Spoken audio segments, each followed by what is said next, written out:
Alors, on va rentrer dans le vif du sujet, donc je ne vais pas faire le setup de A à Z dans le webcast, ça a déjà été fait dans les webcasts précédents.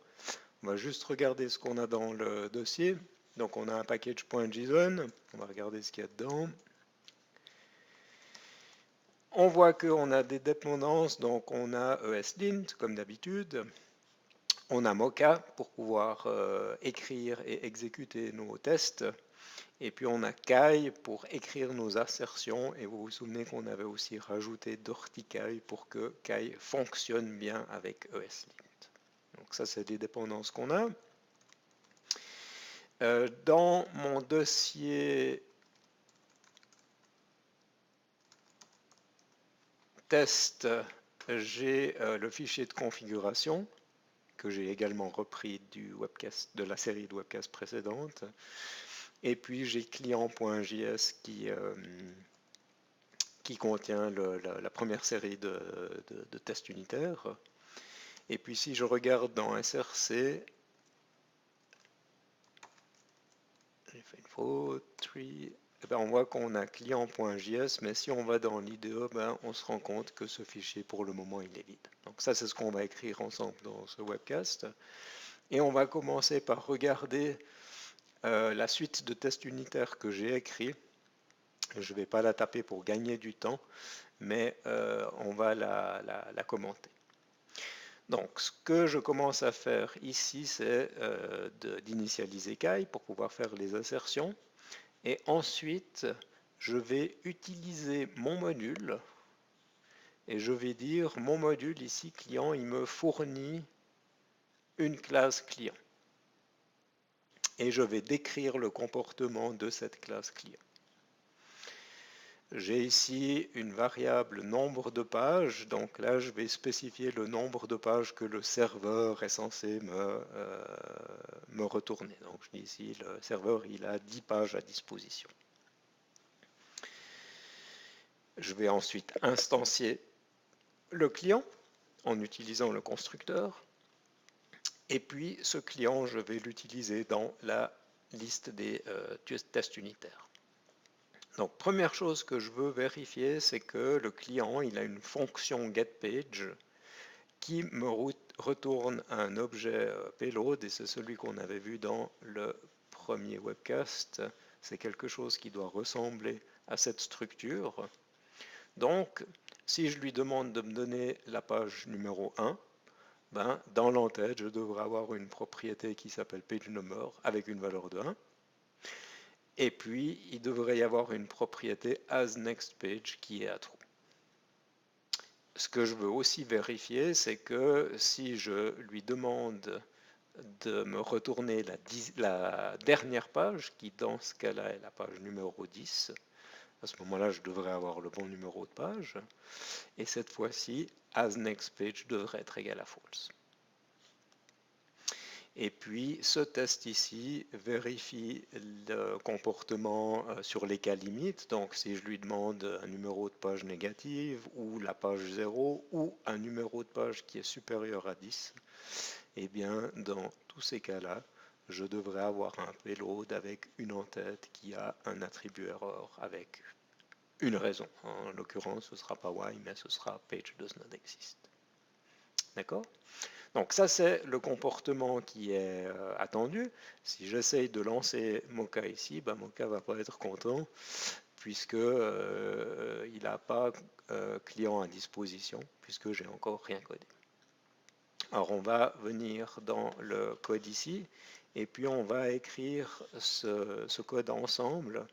Donc j'insiste bien, on va commencer par une version synchrone du client, ce qui n'est pas réaliste, mais c'est pour prendre les choses en main et pas tout faire en même temps. Donc je vais utiliser la syntaxe avec ma script 6. Donc je vais définir une classe cliente. Cette classe cliente, elle va avoir un constructeur qui prendra en paramètre un nombre de pages. Et quand je vais créer une instance, je vais dire que ce client a à disposition, donc le serveur peut lui fournir ce nombre de pages. Ce que je veux ensuite, c'est définir la méthode qui est utilisée dans mon test. Donc je vais toujours faire un getPage en donnant un numéro de page. L'index commence à 1. Et puis ici, j'ai deux cas de figure. Alors je vais commencer par traiter les cas limites. Donc je dis ici le nombre de pages est inférieur à 1 ou que le nombre de pages est supérieur au nombre de pages que j'ai à disposition. Ben, qu'est-ce que je fais? Je renvoie un objet et dans cet objet, il y aura une en-tête. Et dans l'en-tête, il y aura un message d'erreur qui dit page does not exist. Voilà. Et puis, alors ça, c'est une des règles. Je ne vais pas expliquer ça dans ce webcast.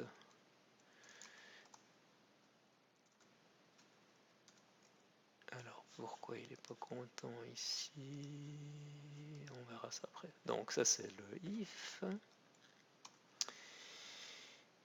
Et puis, si je ne suis pas dans les cas limites, je vais voir s'il y a une page.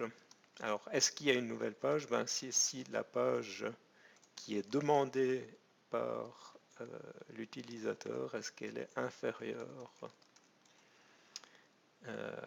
au nombre de pages totales? Et en ayant calculé ça, je peux maintenant retourner mon objet. Alors, il y aura cette fois-ci une en-tête, et dans l'en-tête, il y aura le numéro de page. On verra après que ESLint va me proposer une syntaxe alternative. Next page. Et puis, je suis censé aussi retourner. Alors, c'est pas page, c'est data.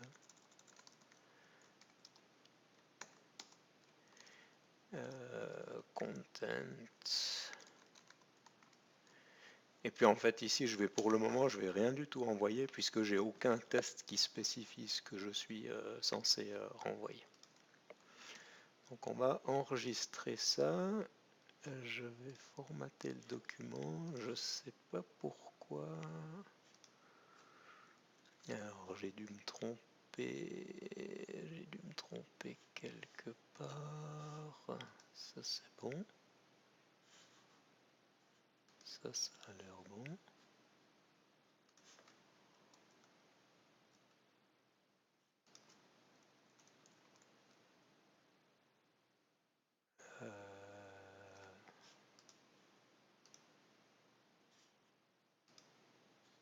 Alors on va regarder. Là il y a quelque chose. Je vais poser et corriger l'erreur de syntaxe. Voilà, alors on se retrouve, donc j'ai corrigé mon problème avec mes accolades qui n'étaient pas équilibrées. C'est pas très important, mais là on a la version qui fonctionne. Ce qu'on voit ici, c'est que ESLint est pas content et puis il me propose d'utiliser une syntaxe. Je peux utiliser un sucre syntaxique puisque les propriétés ici ont le même nom que des variables qui sont à disposition. Donc si je le laisse corriger, on voit ici qu'il peut utiliser cette syntaxe abrégée. Donc là, j'ai retourné ça. Maintenant, ce que je dois faire, c'est exporter ce constructeur pour qu'il soit à disposition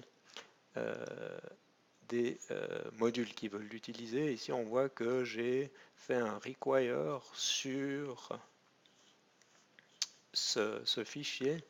Donc là, je vais utiliser une autre syntaxe que celle que j'avais utilisée dans le webcast précédent. Ici, je vais dire que module.export, c'est égal à client. Donc ce que ce fichier va recevoir, c'est directement le constructeur et il va pouvoir l'utiliser. Donc je vais enregistrer ça. On va voir ce que ça donne si je lance Mocha. Alors j'ai quelque chose qui est en rouge, deux tests qui sont en vert. Alors pourquoi est-ce que le dernier test est en rouge? Ben, vous voyez, c'est certainement une faute de frappe puisque il attendait page does not exist, but got page does not exist.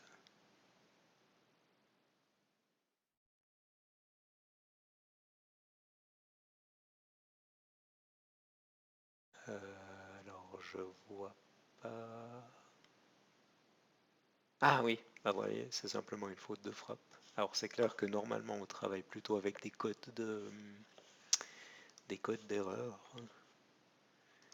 Existe. Voilà. Je relance Mocha et cette fois-ci je suis en vert. Donc là j'ai avancé dans mon setup, on a une version synchrone. J'ai vérifié que mon code fonctionnait. Maintenant, ce qu'on va faire dans la série suivante, c'est de regarder comment est-ce qu'on peut faire une version asynchrone qui va être plus proche de la réalité.